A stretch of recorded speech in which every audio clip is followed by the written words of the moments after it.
25,000 करोड़ रुपए खर्च हुए। इसी तरह 21-22 में खाद्य तेलों के आयात पर 1.5 लाख करोड़ रुपया खर्च हुए।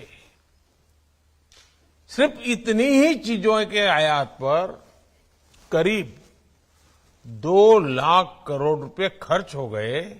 मतलब इतना पैसा देश के बाहर चला गया। ये पैसा हमारे किसानों के पास पहुंच सकता है अगर हम इन कृषि उत्पादों के क्षेत्र में भी आत्मनिर्भर बन जाएं। पिछले कुछ वर्षों से लगातार बजट में इन सेक्टर्स को आगे बढ़ाने वाले फैसले किए जा रहे हैं। हमने एमएसपी में बढ़ोतरी की, दलहन उत्पादन को बढ़ावा दिया, फूड प्रोसेसिंग करने वाले फूड पार्कों की संख्या बढ़ाई गई, साथ ही खाद्य तेल के मामले में पूरी तरह आत्मनिर्भर होने के लिए मिशन मोड में काम चल रहा है। साथियों, जब तक हम एग्रीकल्चर सेक्टर से जुड़ी चुनौतियों को दूर नहीं कर लेते, संपूर्ण विकास का लक्ष्य हासिल नहीं हो सकता। आज भारत के कई सेक्टर्स तेजी से आगे बढ़ रहे हैं। हमारे ऊर्जावान युवा बढ़ चढ़ करके उसमें हिस्सा भी ले रहे हैं, लेकिन एग्रीकल्चर में उनकी भागीदारी कम है, जबकि वो भी इसके महत्व और इसमें आगे बढ़ने की संभावनाओं के बारे में जानते हैं। प्राइवेट इनोवेशन और इन्वेस्टमेंट इस सेक्टर से दूरी बनाए हुए हैं। इस खाली जगह को भरने के लिए इस साल के बजट में कई तरह के ऐलान किए गए हैं। उदाहरण के लिए एग्रीकल्चर सेक्टर में ओपन सोर्स बेस्ड प्लेटफॉर्म को बढ़ावा, हमने डिजिटल पब्लिक इंफ्रास्ट्रक्चर को ओपन सोर्स प्लेटफॉर्म की तरह सामने रखा है। ये बिल्कुल उसी तरह है जैसे यूपीआई का ओपन प्लेटफॉर्म, जिसके जरिए आज डिजिटल ट्रांजैक्शन हो रहा है। आज जैसे डिजिटल ट्रांजैक्शन में क्रांति हो रही है, उसी तरह एग्रीटेक डोमेन में भी इन्वेस्टमेंट और इनोवेशन की अपार संभावनाएं बन रही है। इसमें संभावना है लॉजिस्टिक्स को बेहतर बनाने की, इसमें अवसर है बड़े बाजार तक पहुंच को आसान बनाने का, इसमें मौका है टेक्नोलॉजी के जरिए ड्रिप इरिगेशन को बढ़ावा देने का, साथ ही सही सलाह सही व्यक्ति तक समय से पहुंचाने की दिशा में हमारे युवा काम कर सकते हैं। जिस तरह से मेडिकल सेक्टर में लैब काम करते हैं, उसी तरह से निजी सॉइल टेस्टिंग लैब्स स्थापित किए जा सकते हैं। हमारे युवा अपने इनोवेशन से सरकार और किसान के बीच सूचना के सेतु बन सकते हैं। वो ये बता सकते हैं कि कौन सी फसल ज्यादा मुनाफा दे सकती है। वो फसल के बारे में अनुमान लगाने के लिए ड्रोन का इस्तेमाल कर सकते हैं। वो पॉलिसी मेकिंग में मदद कर सकते हैं। युवा अपने इनोवेशन से किसी जगह पर मौसम में आ रहे बदलावों की रियल टाइम इंफॉर्मेशन भी उपलब्ध करा सकते हैं। यानी हमारे युवाओं के लिए इस सेक्टर में करने के लिए बहुत कुछ है। इसमें सक्रिय भागीदारी करके वो किसानों की मदद करेंगे, साथ ही उन्हें भी आगे बढ़ाने का अवसर मिलेगा। साथियों, इस बार के बजट में एक और महत्वपूर्ण घोषणा हुई है। एग्री टेक स्टार्टअप्स के लिए एक्सेलरेटर फंड की व्यवस्था की गई है। इसलिए हम सिर्फ डिजिटल इंफ्रास्ट्रक्चर का निर्माण ही नहीं कर रहे हैं, बल्कि हम आपके लिए फंडिंग एवेन्यूज भी तैयार कर रहे हैं। तो अब हमारे युवा एंटरप्रेन्योर्स की बारी है, वो उत्साह से आगे बढ़े और लक्ष्य हासिल करके दिखाएं।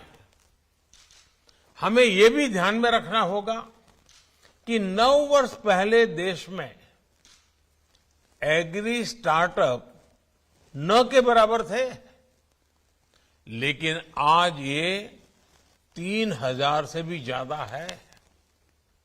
फिर भी हमें और तेज रफ्तार से आगे बढ़ना होगा। साथियों, आप सब जानते हैं कि भारत की पहल पर इस साल को इंटरनेशनल ईयर ऑफ मिलेट्स घोषित किया गया है। मिलेट्स को अंतर्राष्ट्रीय पहचान मिलने का मतलब है कि हमारे छोटे किसानों के लिए ग्लोबल मार्केट तैयार हो। मोटे अनाज को अब देश ने इस बजट में श्री अन्न की पहचान दी है। आज जिस तरह श्री अन्न को प्रमोट किया जा रहा है, उससे हमारे छोटे किसानों को बहुत फायदा होगा। इस क्षेत्र में ऐसे स्टार्टअप के ग्रोथ की संभावना भी बढ़ी है जो ग्लोबल मार्केट तक किसानों की पहुंच को आसान बनाए। साथियों, भारत के सहकारिता सेक्टर में एक नया रिवॉल्यूशन हो रहा है। अभी तक ये देश के कुछ एक राज्यों और कुछ एक क्षेत्रों तक ही सीमित रहा है, लेकिन अब इसका विस्तार पूरे देश में किया जा रहा है। इस बार के बजट में कोऑपरेटिव सेक्टर को टैक्स संबंधी राहतें दी गई हैं, जो काफी महत्वपूर्ण है।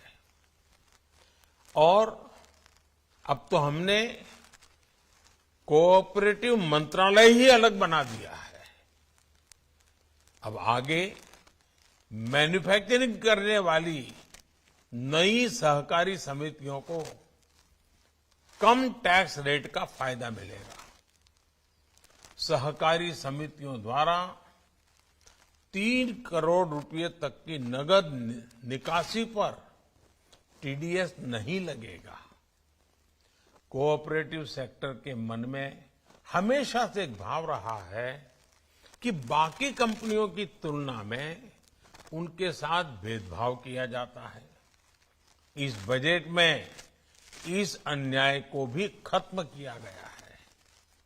एक महत्वपूर्ण फैसले के तहत शुगर कोऑपरेटिव द्वारा 16-17 के पहले किए गए पेमेंट पर टैक्स छूट दी गई है।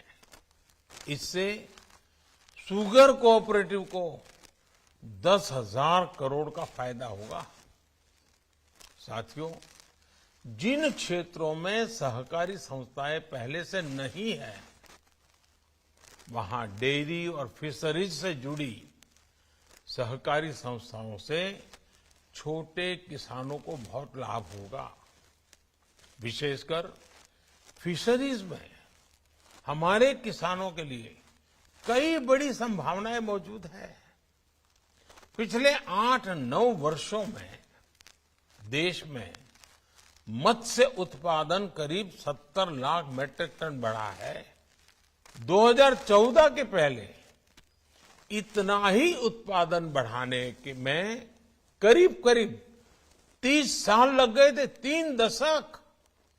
इस बजट में पीएम मत्स्य संपदा योजना के तहत 6,000 करोड़ की लागत से एक नए सब कंपोनेंट की घोषणा की गई है। इससे फिशरीज वैल्यू चेन के साथ साथ मार्केट को बढ़ावा मिलेगा। इससे मछुआरों और छोटे उद्यमियों के लिए नए अवसर बनेंगे। साथियों, हम प्राकृतिक खेती को बढ़ावा देने और केमिकल आधारित खेती को कम करने की दिशा में भी तेजी से काम कर रहे हैं। पीएम प्रणाम योजना और गोबर्धन योजना से इस दिशा में बड़ी मदद मिलेगी। मैं आशा करता हूं हम सब एक टीम के रूप में इन सभी विषयों को आगे बढ़ाएंगे।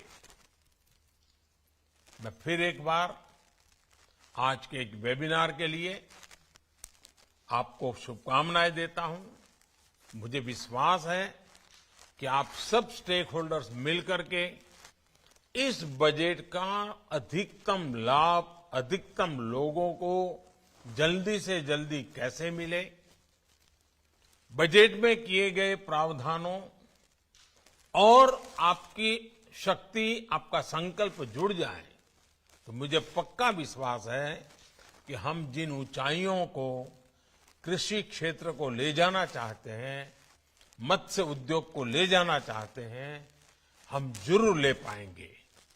आप बहुत गहराई से चिंतन कीजिए, मौलिक विचारों का योगदान दीजिए, रोडमैप बनाइए और मुझे पक्का विश्वास है ये वेबिनार 1 साल के लिए पूरा रोडमैप तैयार करने में सफल होगा। बहुत बहुत शुभकामनाएं। बहुत